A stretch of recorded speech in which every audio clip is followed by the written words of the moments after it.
Typography और text tool के बारे में। टेक्स्ट टूल हम लोग पहले भी पढ़ते आए हैं, कोरल में भी पढ़ा, फोटोशॉप के अंदर भी पढ़ा और अब इस यहाँ पर भी। तो किस तरीके से हमको टेक्स्ट टूल को यूज़ करना है, कहाँ कहाँ पर यूज़ करना है और कितने तरीके के टेक्स्ट टूल्स होते हैं, तो कैसे कैसे उनको यूज़ करें। तो सबसे पहले जैसे कोरल के अंदर 2 तरीके के आपके पास टेक्स्ट टूल थे, एक आर्टिस्टिक टेक्स्ट और दूसरा पैरा। फोटोशॉप के अंदर भी 2 तरीके के थे,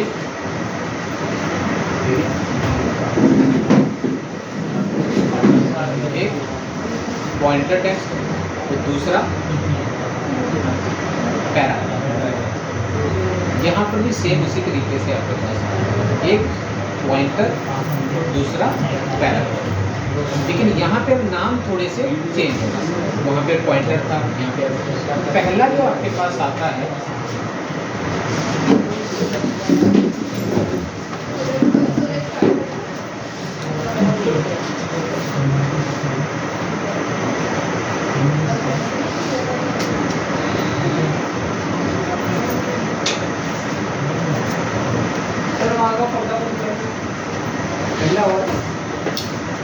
पंखा ठंडा हो रहा है।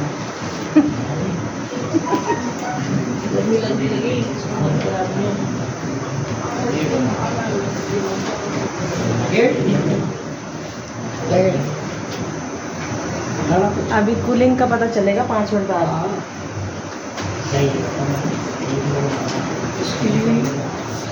आप बैठ के देखोगे अंकल जी? नहीं जी, मुझे नहीं देना।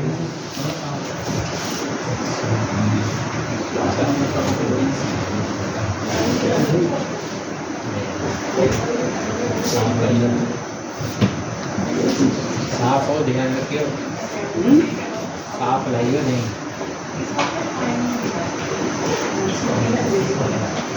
चलिए, तो ये टेक्स्ट टूल है हमारे। तो इसके अंदर भी एक आपका टाइप टूल होता है। टाइप टूल मतलब टाइपिंग करने के लिए आता है। एक होता है area type tool. Area type tool मतलब जो फ्रेम के अंदर काम करता है, और बाकी यूज़ अलग अलग तरीके से करते हैं सिंपली इसके अंदर। तो किसके लिए काम करना है, तो यहाँ पर अगर आप देखोगे तो ये टेक्स्ट टूल है, बिल्कुल सिंपल सा। तो इसके अंदर अगर जाओगे तो आपके पास ये अलग अलग होते हैं। तो वैसे तो 3 ही होते हैं, लेकिन 3 बाकी अलग जो है वो आपके पास वही वर्टिकल और हॉरिजॉन्टल के साथ में काम। तो टेक्स्ट टूल के लिए सिंपल आपके पास जैसे फोटोशॉप के अंदर टी था टेक्स्ट टूल, यहाँ पर भी आपके पास टी दबाओगे तो टेक्स्ट टूल आपके पास है, जिसको टाइप टूल बोलते हैं। ठीक है, तो सिंपल क्लिक करा मैंने, तो ये टाइप टूल होता है।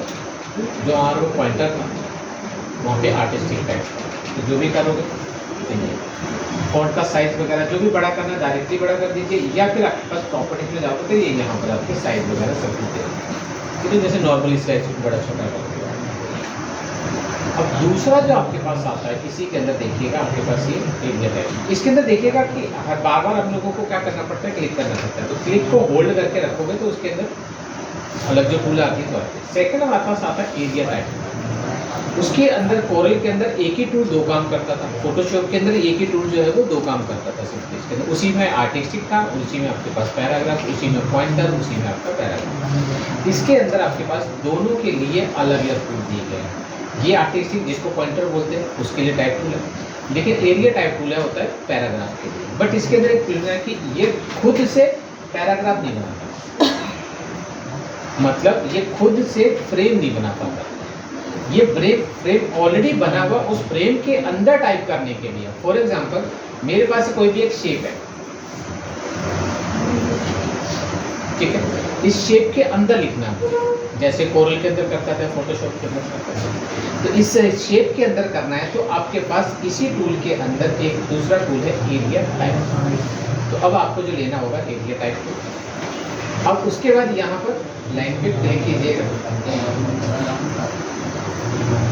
तो उस पर्टिकुलर सर्कल को या शेप को ही वो क्या करता है, टेक्स्ट फ्रेम।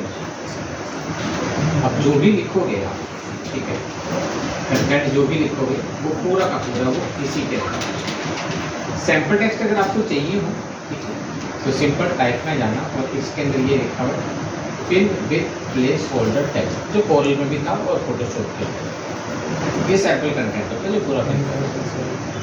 बाकी अलाइनमेंट वगैरह जो भी करनी है, ठीक है, तो बाकी यहाँ ब्लॉक में सब कुछ दिया और सैम्पल जस्टिफाई वगैरह वो सारी चीज़ें। सर दिखाओ कैसे लाया टाइप में जब आप फ्रेम बनाते हैं, एक मिनट, मैंने क्या करा इसकी जगह ये कलर फेड है नहीं हो फिर तब भी एक ही बात। अब मैंने क्या करा इसके अंदर एक गेट है, तो उसके बाद जब इस फ्रेम के ऊपर क्लिक करेंगे तो उस पर्टिकुलर शेप को ही क्या कर देता है, वो टेक्स्ट फ्रेम बना देता है। नहीं मैं ये कह रहा हूँ जो लिखा हुआ है वो कहाँ से है बस वो जो इसके अंदर क्या होता है कि बाकी में तो सॉफ्टवेयर में ब्लैंक आते हैं, इसके अंदर सैंपल टेक्स्ट अपने आप ही आ जाते हैं इसके अंदर। हाँ, तो अगर आपके पास कुछ भी है, ये मैंने हटा दिए बाई चांस, बाद में अगर आप चाहते हो तो आप इसके अंदर फिल विथ तो बाद में भी ऐड कर सकते हो जो आपके पास ऐड बाई डिफॉल्ट क्या होता है, जब उसको कन्वर्ट करते हैं तो खुद भी आ जाता है, ठीक है, तो कुछ करने की जरूरत नहीं। अब ये आपके पास दो तरीके हैं, एक आपके पास सिंपल पॉइंटर टेक्स्ट और दूसरा आपका पैराग्राफ। पैराग्राफ के लिए ध्यान रखिएगा कि फ्रेम आपका ऑलरेडी बना होना चाहिए। फिर वो पैराग्राफ बनाने के लिए दो चीज़ें, या तो किसी शेप को बना रखा उसी को पैराग्राफ बना देता है वो, मतलब फ्रेम बना देता है, या फिर दूसरा हमारे पास ये जो आपके पास दिख रहा है ना टाइप टू, इसी से दो काम होते हैं। अगर मैं इसके थ्रू फ्रेम बनाता हूँ इसी से, तो इसी को क्या करेगा वो अपना दूसरा मैं कहता हूँ एक और फ्रेम बनाएगा। लेकिन अब जैसे हम लोग कोरल के अंदर क्या करते थे, एक फ्रेम से दूसरे फ्रेम के अंदर लिंक करते ताकि मैटर जो है वो ट्रांसफर होता चला जाए, जैसे बुक वगैरह मैगजीन वगैरह के अंदर करते हैं। अब मुझे क्या करना है, इन दोनों को लिंक करना है, ठीक है, कि जैसे इसको बढ़ाया तो इसका मैटर इसमें तो आया नहीं, क्यों, क्योंकि दोनों आपस में जो है वो ऑटो फ्लो नहीं है। तो ऑटो फ्लो सेट करने के लिए तो आपके पास यहाँ देखिएगा ये छोटा सा बटन दिखाई दे रहा है जो कोरल के अंदर नीचे था। तो अब जिसको भी करना है क्लिक करना, ये पूरा मैट्रिक्स के अंदर आ गया, और किस फ्रेम के साथ, अगर फ्रेम ऑलरेडी बना हुआ तो उसको सेलेक्ट कर लो, यहाँ पे देखिए आ गया, ठीक है, तो उसके साथ लिंक हो गया। अब देखिएगा इसके अंदर मैं दिखाऊंगा आपको, अगर मैं इस फ्रेम को छोटा करता तो मैटर आगे ट्रांसफर करता, अगर इस फ्रेम को बड़ा करता तो मैटर पीछे जाता। इसको बोलते हैं auto flow set. Auto flow set, ठीक है। अब मैंने क्या करा, अब ऑटो फ्लो के साथ जैसे आप मैगजीन वगैरह के कवर वगैरह बनाते हैं, कहीं कंटेंट वगैरह मैगजीन वगैरह का लेआउटिंग वगैरह बनाते हैं, तो उसके लिए जाते हैं इसमें।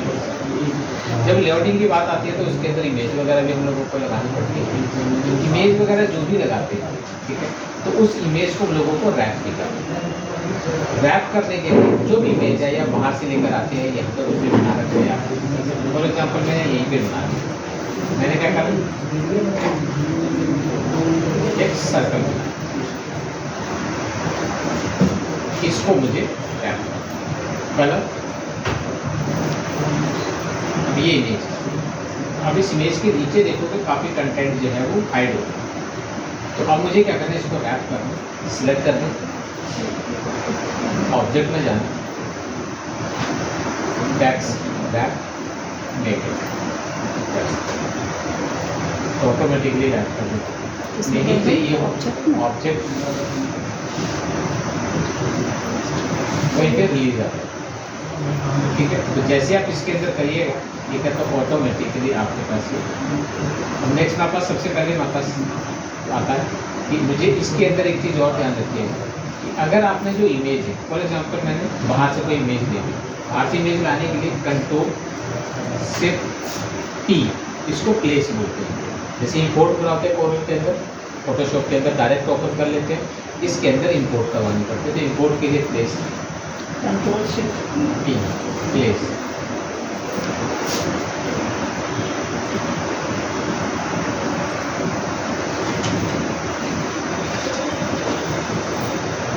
मान लो मैंने ये इमेज, अब इस इमेज को मुझे यहाँ पे सेटल,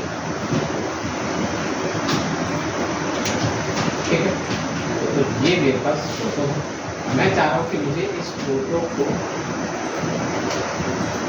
सेटल करना, ठीक है। इसके पीछे देखिएगा आपके पास टेक्स्ट ऊपर, इन टेक्स्टों को क्या करना होगा, रैप। एक चीज़ और ध्यान रखना, जब आप कोई भी इमेज बाहर से लेकर आते हैं तो इमेज, ये जो इमेज होती है बेसिकली इम्बेड होती है। इम्बेड होता है बेसिकली लिंक होती है आपकी ओरिजिनल फाइल से, जहाँ से आप लेकर आ रहे हैं।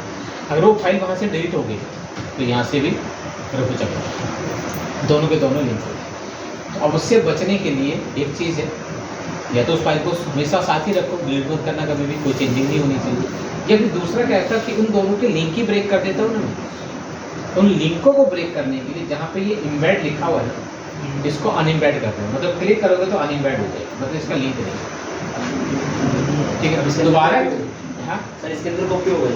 हाँ, अभी इसका पार्ट बन गया, अभी उससे कोई लेना देना नहीं है। अभी इसने इसी के अंदर इसको जब कर, वो अपनी फाइल अगर वो डिलीट भी हो जाती है, कुछ भी हो जाती है, उससे कोई फर्क नहीं पड़ेगा, क्योंकि हमने इसके लिंक ब्रेक कर दिया। वापिस से अगर आप इसको दोबारा करोगे तो फिर ये बोलेगा कि इसके साथ लिंक जोड़नी है, तो फिर आपको ये सेव करने के लिए बोलेगा। ठीक है, तो ये फाइल आपकी सेव होगी PHP, और फिर इसके साथ में लिंक फिर दोबारा जुड़ जाएगी। फिर ये वाली जो सेव करी आप, तो ये इसके साथ, इसमें कुछ प्रॉब्लम हुई है ठीक है, तो अब लिंक रखने हो तो रख सकते हैं, नहीं रखने हो तो छोड़ देना, इसको इम्बेड करके ख़त्म करो। ठीक है, तो दोबारा इसके ऊपर क्लिक मत करना। अब लेकिन इसके अंदर जो मैटर आपके पास आ रहा है, उस मैटर को हम लोगों को क्या करना पड़ता है, वो रैप करना पड़ेगा। अब क्या हुआ, क्योंकि पहले तो मैंने शेप बनाई, शेप के अंदर तो हो गया बात, लेकिन यहाँ पर आपके पास क्या है, मेरी कटिंग के साथ करा, तो फिर हम लोगों को इसको रैप करने के लिए फिर पेन टूल वही सेम यूज़ है जैसा हम लोग कोरल के अंदर यूज़ करते थे, फोटोशॉप के अंदर यूज़ करते थे, बट फोटोशॉप के अंदर 2 यूज़ थे, पाथ, शेप। इसके अंदर एक ही है, शेप। तो मैंने क्या करा, पेन टूल से इसके अंदर अराउंड द ऑब्जेक्ट शेप बना दी। ठीक है, with the path. Fill colour none रखा करो, ठीक है, क्योंकि इसके अंदर एक प्रॉब्लम है कि पेन टूल से कोई भी शेप बनाते हो ना, तो ऑटोमेटिकली उसके अंदर कलर आ जाए। तो फिर यहाँ से इसको नन रखो। आउटलाइन का फिलहाल कलर रख लेना, क्योंकि रैपिंग करने के बाद जब हो जाए सब चीज़ें तो अब इसका कलर हटा देना। ठीक है, तो सिलेक्ट करा मैंने, तो सिलेक्ट करने के बाद आपके पास ऑब्जेक्ट टेक्स्ट है,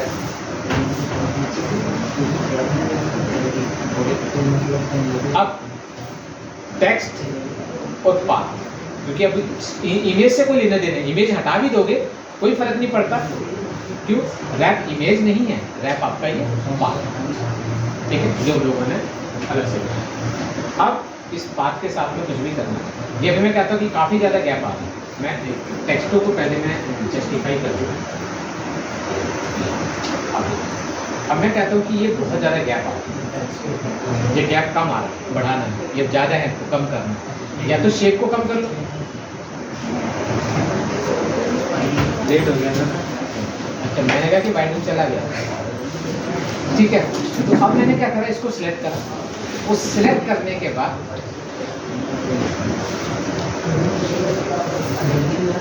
ऑप्शन पे जाते तो फिर इसकी सेटिंग में आप चाहो तो गैपिंग को कम या ज़्यादा कर बढ़ाओगे।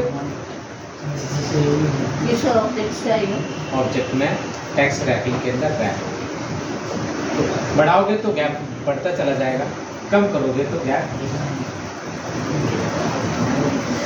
सर जैसे पेन टूल से एडजस्ट करते थे वैसे नहीं होगा, वो भी कर सकते हो।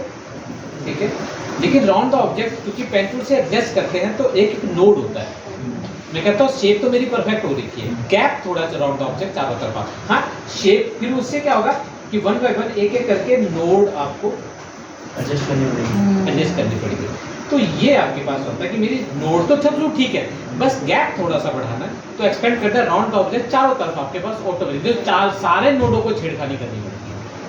ठीक है, तो ये आपके पास आता है कि अब मुझे ये लाइन नहीं चाहिए, तो ऋषिराज, हाँ ऋषि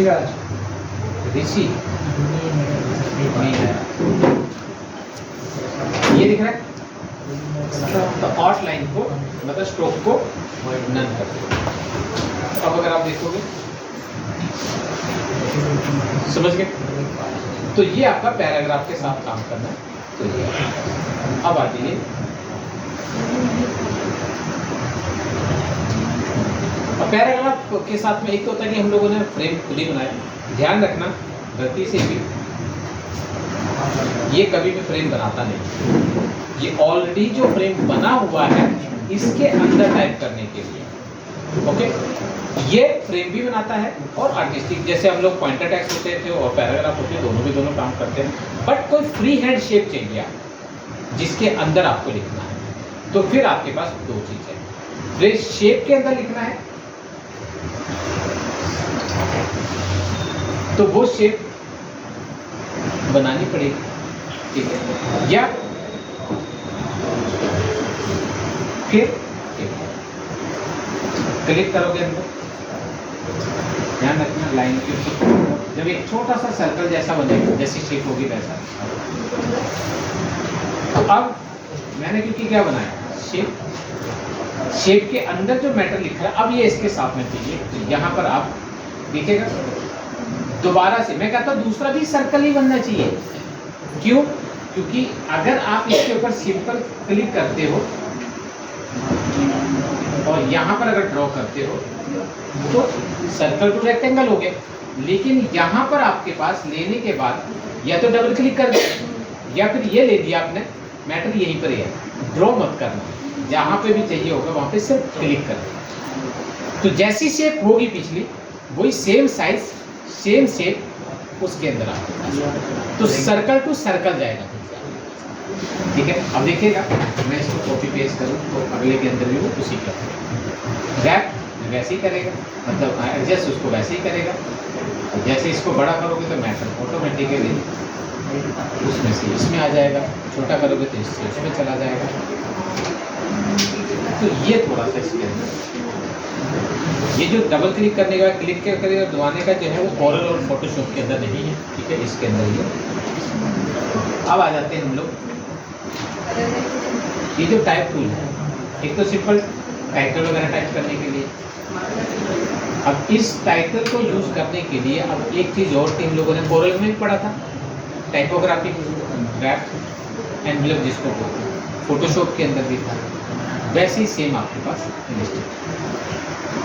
इलिस्ट्रेटर के अंदर किसी भी पर्टिकुलर टेक्स्ट को किसी शेप के हिसाब से रैप करना है या फिर फिक्सर करना है, तो दो तरीके हैं। मान लीजिए मैंने इसके अंदर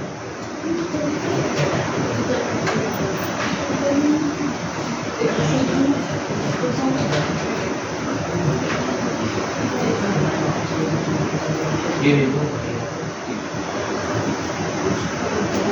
कलर कोई सी भी ले सकते हो, फॉन्ट स्टाइल जो आपको चाहिए।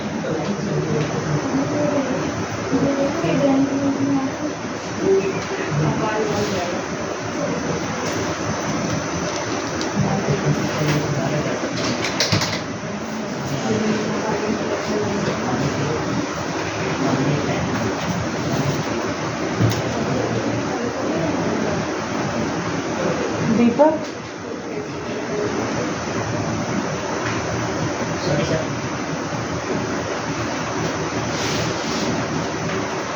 सिलेक्ट कर, एक हम लोगों ने वहाँ पे एनवेलप पढ़ा था, खुद से करना है। यहाँ पे दो है, एक वैप है, टेक्स्ट रैप और वैप में दोनों अंतर है। ये टेक्स्टों को रैप नहीं करता, ये टेक्स्ट को रैप करता है शेप के अकॉर्डिंग। रैप अगर करते हैं तो ये वो है जो हम लोगों ने फोटोशॉप में पढ़ा देखा था ना, आर्क, सिंगल आर्क वगैरह वगैरह। तो जैसे इसके ऊपर करेंगे तो इसके अंदर फोटोशॉप वाले वो सारे के सारे आएंगे।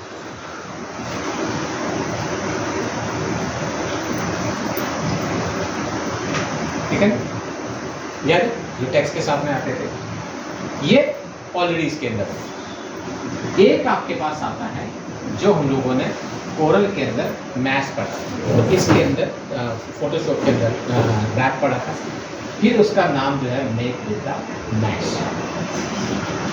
अब यहाँ पे जब मैश करते हैं तो यहाँ पर दो चीज़ें ध्यान रखिएगा कि row and column. Row and column ये डिवाइड करता है आपके नोड, जितनी रो और जितने कॉलम पढ़ने होंगे दोनों को मल्टी, एक सिंगल सेल होता है बेसिकली 4 नोड बनाता है, ठीक है। ओके, 2 अगर आप करते हो मतलब 2 कॉलम में डिवाइड करते हो तो कितने बनेंगे?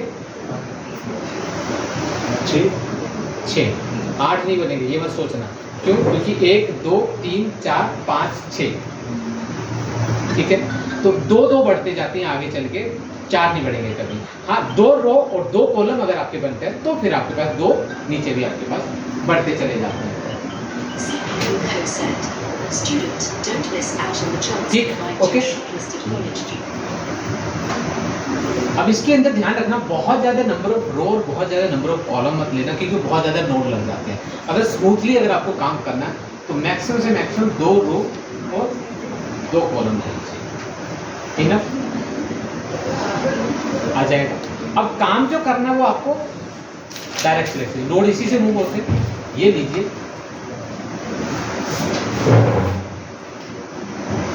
जब लोगों ने याद हो कॉरल के अंदर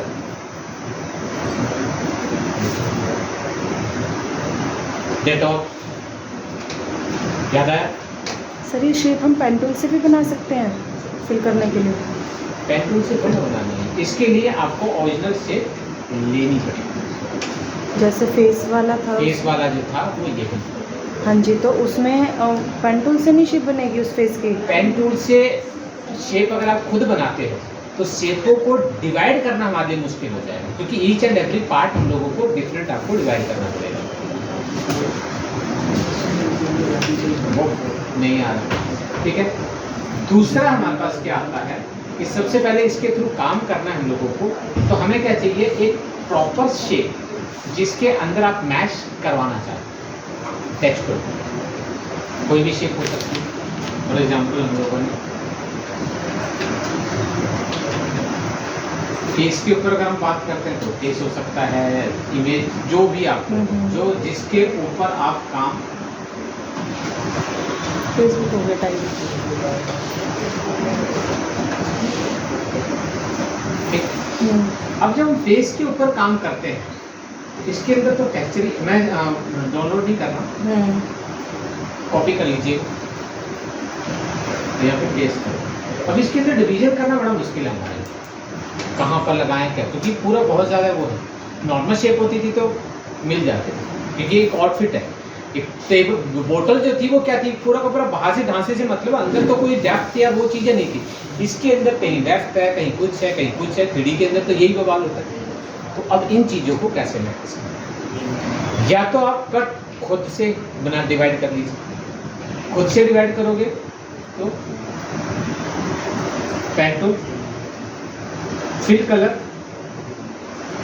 नाम रखें और कोई भी कलर ले लीजिए आउटलाइन, उसके हिसाब से फिर आप इसके अंदर जैसे जैसे आप करना चाहते हो, मैं कहता हूँ कि यहाँ से ये 2 पार्ट में करना। और ध्यान रखना लेकिन फिर कलर नन रखना, नन नहीं रखना। तो इस तरह से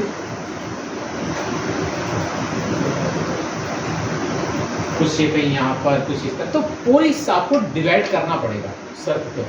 या तो आप खुद कर लीजिए, ये कहते हैं इतना सरदर्दी मेरे बस की बात तो है नहीं, मुझे नहीं करना, तो अब क्या करें? फिर दूसरा तरीका, इसको करो बस। अब हम लोगों ने फोटोशॉप पढ़ा, अब खोलो फोटोशॉप। फोटोशॉप के अंदर एक टूल होता है जिसको बोलते हैं पोस्टराइजेशन, पोस्टराइज।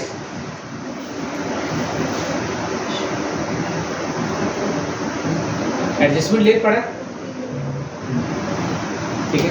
उसके अंदर मैंने अब था, उसके ये तो लाइट था, फिर कलर था, नीचे वाला मैं कहता नेगेटिव, पोस्टर, फोटो वगैरह को ही चेंज करता अलग अलग फॉर्मेट। अब वो काम आएगा जो उस टाइम पे काम नहीं आएगा, ठीक है। अब वो कैसे काम करना है, हमने कॉपी करी रखी है, नहीं तो डाउनलोड करके ओपन कर लेना, ठीक है। वो आपको पता ही है सारा।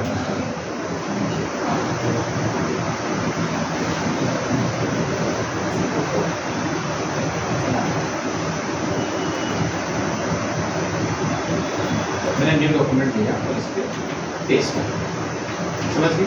अभी यहाँ पे तो वैसे ही आप क्या करो, क्योंकि लेयर को ही कर दीजिए, तो सॉरी इमेज को ही कर दीजिए, क्योंकि लेयर बनाने की जरूरत नहीं है, क्योंकि हम लोगों को उसी से काम है। यहाँ पे देखोगे तो ये पोस्ट साइड नेगेटिव करोगे तब भी थोड़ा बहुत पता चल जाता है, क्योंकि कट आउट बढ़ता है, लेकिन फिर वो मज़ा नहीं आता, ठीक है। और डिटेल में अगर आपको चाहिए तो इमेज में जाना, एडजस्टमेंट के अंदर पोस्टराइज। जैसे पोस्टराइज में जाओगे तो यहाँ पे देखिएगा ऑटोमेटिकली उसको डिवाइड कर देगा। अब जैसे जैसे लेवल बढ़ाते जाओगे उसके अंदर नंबर ऑफ कट जो है वो बढ़ते चले जाएंगे। जितने लेवल नंबर ऑफ कम करोगे, अब कितनी डिटेल रखनी है वो फिर ठीक है, डिटेल में तो थोड़ी और ले लेते हैं। अब यहाँ पे दिख रहे हो जितने कट आपको दिखाई दे रहे हैं, हर छोटे छोटे पे काम करना पड़ेगा। ठीक है, वो जितना कट है वो उतने ही टेक्स्ट लिखना है, उसी को ही रैप कर दिया शेप के हिसाब से। तो फिर वो जैसे जैसे डेप्थ बनती जाएंगी वैसे वैसे आपका काम होता जाएगा। मिल गए? ठीक है, उसके बाद इसको जेपीजी बना दीजिए और इसको ले जाओ अपने उसके बाद आपके पेन कौन सा शेप नहीं वो फिर बनाने के मिल गई ना हम लोगों को। पेन टूल अब नहीं चलिए इसी के ऊपर कर देंगे। इसके ऊपर फिर हम लोगों को क्योंकि ये चाहिए थे कि क्योंकि पता नहीं चलता कितने पे देखना है, कितने पे दिखना है, कितना आपको रैप करना है, वर्ड करना है, एरिया मिल जाए। फील नहीं आ, वो चीज़ नहीं पता चलेगी। एरिया मिल गया हम लोगों को, डायरेक्ट यूज करो, कोई जरूरत नहीं है कोई इसके अंदर लाइन नहीं बनानी। लेयर्स डाल देंगे, लेयर पे जाके आ देंगे ये दूसरा पीछे से हटा देंगे उसी वेट को। हाँ वो जब वो सब कुछ हो जाएगा तो उसका तो काम ही नहीं है ना। वो जैसे हम लोगों ने बोतल हटा दी थी डेटॉल वाली, वैसे उसको हटा देंगे, उसका कोई काम ही नहीं है। यहाँ से इमेज में जाके पोस्टराइज, ठीक है।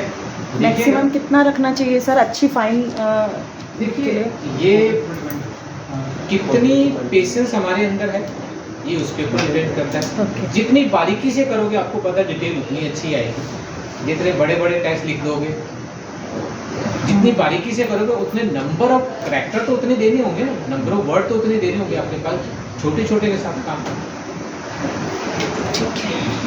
तो जितना आपके पास सही लगता हो आपको वो उसके हिसाब से हम इसके अंदर काम कर सकते हैं। हमने क्या करा, इसको सेव एज करा और जेपीजी बना दिया, ठीक है। और उस जेपीजी को फिर आप इसके अंदर यूज कर सकते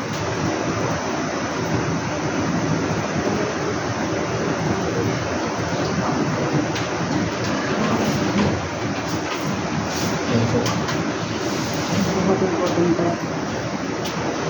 हैं। मैं इसको डायरेक्ट जेपीजी ही बना देता हूँ, पीएचडी क्या करेंगे बना। सर इलस्ट्रेटर की भी PNG में सेव होगी। फाइल एक मिनट अभी एक मिनट। हाँ आप बोलो क्या कह रहे हैं। इलस्ट्रेटर की जो फाइल होगी उसका फॉर्मेट क्या होगा? PSD AI एडोब इलस्ट्रेटर, ठीक है। तो ये है बस। अब आप इसको वहाँ पे ओपन कर लीजिए, इसको बंद कर दीजिए, इसका कोई काम नहीं है आपके। देन आप Ctrl+Shift+P इंपोर्ट करवाया,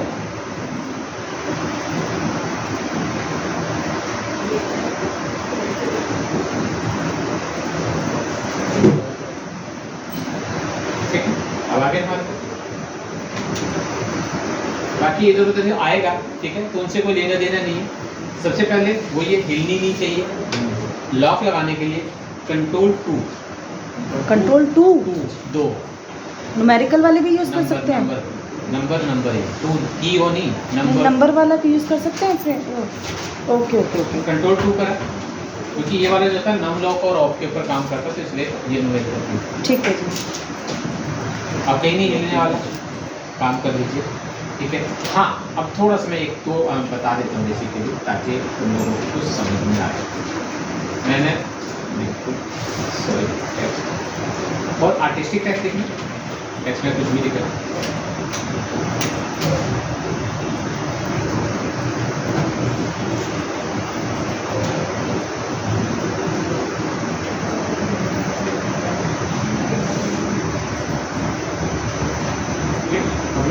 इसके ऊपर रोटेशन वगैरह करना चाहते हो तो पहले मैं इसमें कर ले, ताकि मुझे थोड़ा सा आधा काम छोड़ दे। कलर जो आपको बेटर लगे फिलहाल के लिए वो करना है। उसके बाद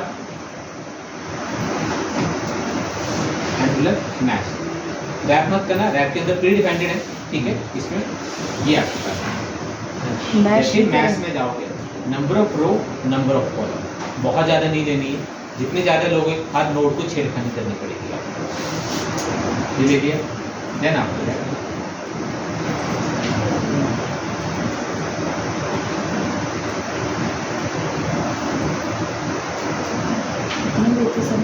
कितना दो। टू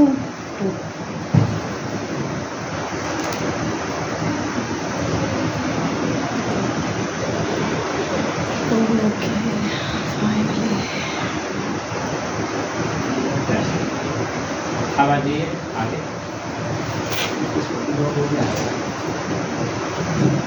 अगर एक के साथ ही करना चाहते तो एक के साथ ही कर सकते हैं, इसमें कोई हार्ड एंड फास्ट रूल नहीं है। हाँ, रूल एक ही है कि शेपों को समझ के, ओके। ठीक। ये अगर मोड़ना नहीं चाहते, क्योंकि मोड़ते तो नोड जो है वो ऊपर नीचे हो जाते हैं, ठीक है। तो अगर आप नहीं करना चाहते तो ये ले लीजिए, फिर आपको मैश लगा दीजिए। पहले मैश लगा देना, उसके आप पूरे को भी रोटेट करवा दें, ठीक है। थोड़ा सा सामने अब मैंने इसके अंदर, अब मैंने क्या करा, ध्यान से देखिएगा, मैंने इसका कलर चेंज नहीं करा।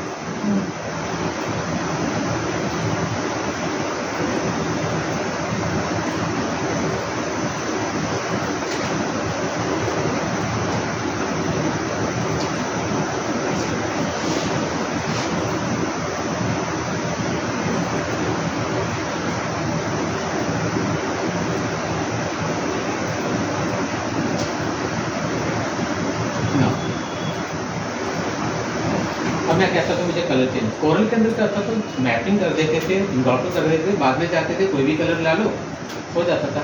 इसके अंदर नहीं करना, क्योंकि मैश जो है ये बेसिकली एक इफेक्ट तो उसमें भी होता है बेसिकली, कोरल के अंदर भी इफेक्ट ही होता है बेसिकली। मैश जो है इसके अंदर इफेक्ट है, वहाँ पे एनवलप इफेक्ट है, वहाँ पे एनवलप जो है बेसिकली वो इफेक्ट जरूर है, लेकिन ये ऑब्जेक्ट को पूरी तरह से चेंज नहीं करता, ये ऑब्जेक्ट के ऊपर अप्लाई हो जाता है।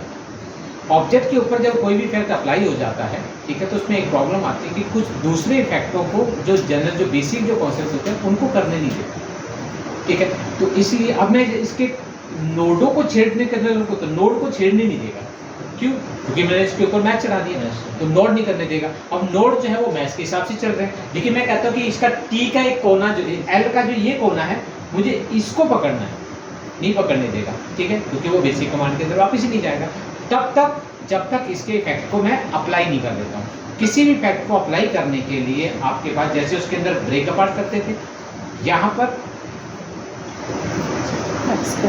ना तो कलर चेंज करने देगा ना कुछ करने देगा। अगर आप इसको एक्सपेंड करते हो, एक्सपेंड करने के बाद ये फाइनल, ये नॉर्मल ऑब्जेक्ट हो गया, ठीक है, इफेक्ट खत्म है।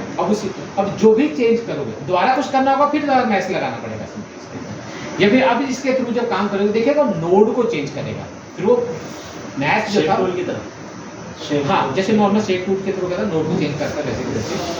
उसके बाद ये नॉर्मल हो गया, उसके बाद फिर आप इसके अंदर कलर वगैरह जो भी डालने हैं वो आप डाल सकते हो, एक एक करके धीरे धीरे धीरे पूरे के अंदर काम करना।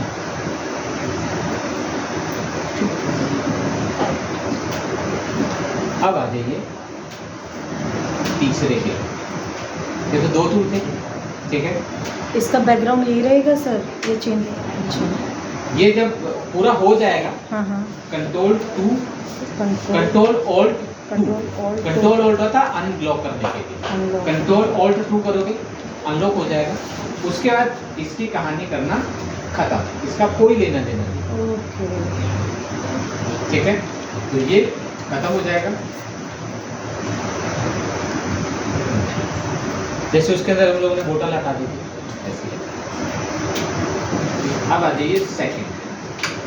कई जगह पे भी अगर आप चाहो तो इसमें भी यूज कर सकते हो उसको। मैं कहता हूँ कि यहाँ पे जो लाइन है ना, एक सीधा लाइन पे ही लिखा जाए, टेक्स्ट को रैप नहीं करना, ठीक है, विड्थ में वो यूं करके, जैसे होता है सर्कल के ऊपर, रेक्टेंगल के ऊपर, टाइप होना पाथ, चाहे तो आप वैसे ही यूज़ कर सकते हो या फिर मैंने इसके अंदर यूज़ करना है। मैं कहता हूँ कि यहाँ पे जो लिखा हुआ है ना, तो ये जो बेसिकली एक यूं आएगा, फिर यूं और यूं, इस तरह से ही लिखा हुआ आ जाए, ठीक है, तो थोड़ा सा और इजी हो जाएगा बेसिकली हमारे पास। तो मैंने क्या करा, इसके ऊपर बना दिया पाथ, जैसे यहाँ से स्टार्ट। तो पाथ जब बनाओ तो ध्यान रखना, फिल कलर नन, स्ट्रोक फिलहाल ले लेना, बाद में जाके इसको हटा देंगे, क्योंकि स्ट्रोक नहीं होगी तो पता नहीं चलता कि कहाँ बन रहा है क्या नहीं बन रहा है। अब मैंने इसके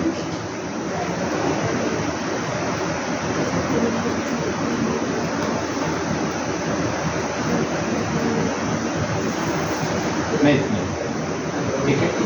अब लाइन को एंड करना, क्योंकि जब तक जहाँ से स्टार्ट करा वहाँ पे टिक नहीं करोगे तो एंड नहीं करता है सिंपली। इसके अंदर एस्केप मार देना, ऊपर बटन है सिंपल क्या मानना है? एस्केप।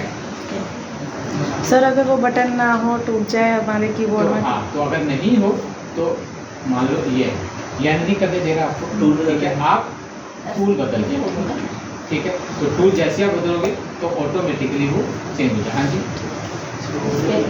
हाँ ये बात, ठीक है। या फिर सिंपली हमारे पास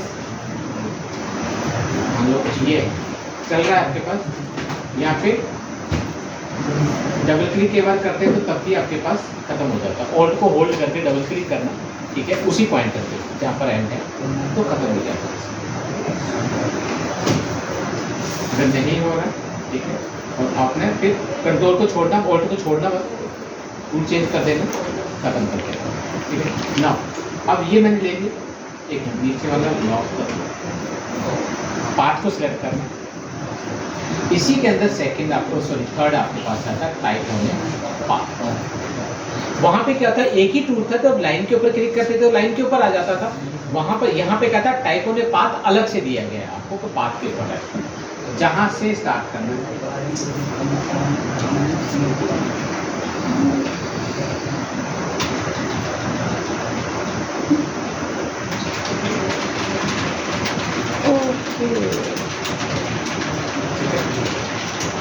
और ध्यान रखना ये सबका साइज स्टार्ट टू एंड एक जैसा है। तो इसके अंदर एक चीज़ और होती है कि नॉर्मली हम लोगों को फोटोशॉप के अंदर करते थे तो देखा होगा कि पाथ अगर लेते तो पाथ ऑटोमेटिकली, सॉरी शेप लेते थे तो पाथ में ऑटोमेटिक कन्वर्ट हो जाता। कोरल के अंदर नहीं होता था, ब्रेकअप आर्ट के अंदर, इसके अंदर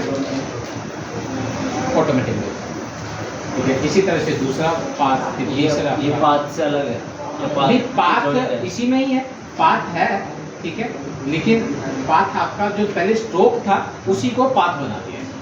ये डायरेक्टली कन्वर्ट कर, जैसे हम लोग सर्कल बनाया था, सर्कल के अंदर टाइप कर रहा था तो क्या कर रहा था, सर्कल को ही इसने क्या करा, फ्रेम बना दिया था। नीचे वाली लाइन गायब हो गई, स्ट्रोक गायब हो गई। वो स्ट्रोक नहीं बची, वो पाथ ही रह गया। तो इसके अंदर करने की जरूरत नहीं है, तो चाहिए होगा तो आप फोन कर सकते हैं। तो ये आपके पास तो इस तरीके से आपके पास करता है, ठीक है। तो ये तीन आपके पास बेसिकली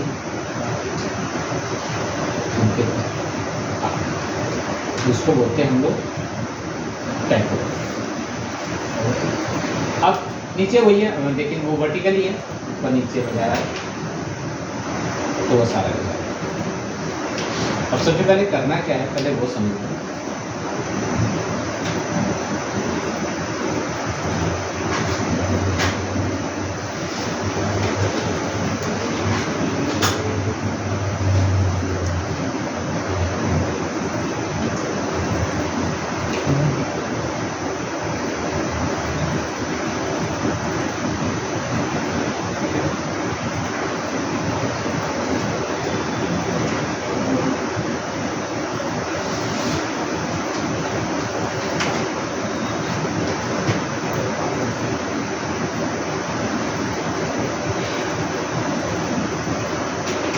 इसके ऊपर करना चाहो तो कर सकते हो, लेकिन मेनली हाँ एक चीज़ और मैं बता दूँ, ठीक है, ये दिख रहा है। तो किसी भी टेक्स्ट को अगर आपको रीशेप करना है बाय डिफॉल्ट, मतलब उसकी शेप को ही रीशेप करना है, टेक्स्ट लिख दिया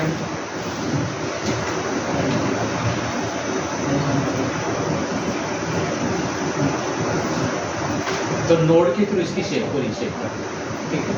तो जैसे कोरल के अंदर कंट्रोल क्यों करते थे, फोटोशॉप के अंदर उसको शेप में कन्वर्ट करते थे, इसके अंदर control shift O, control shift होता है convert outline object text to outline, तो टेक्स्ट को आउटलाइन में कन्वर्ट कर देते हैं। या फिर टाइप में जाओगे तो यहाँ पे लिखा हुआ है एक जगह पे, ये रहा क्रिएट आउटलाइन, कंट्रोल शिफ्ट ओ, तो टेक्स्ट को क्या करेगा, वो आउटलाइन में कन्वर्ट करेगा। उसके बाद नोड ये रहा, जिस नोड को भी चेंज करना है, कुछ भी जो भी करना है, ठीक है, लिखोगे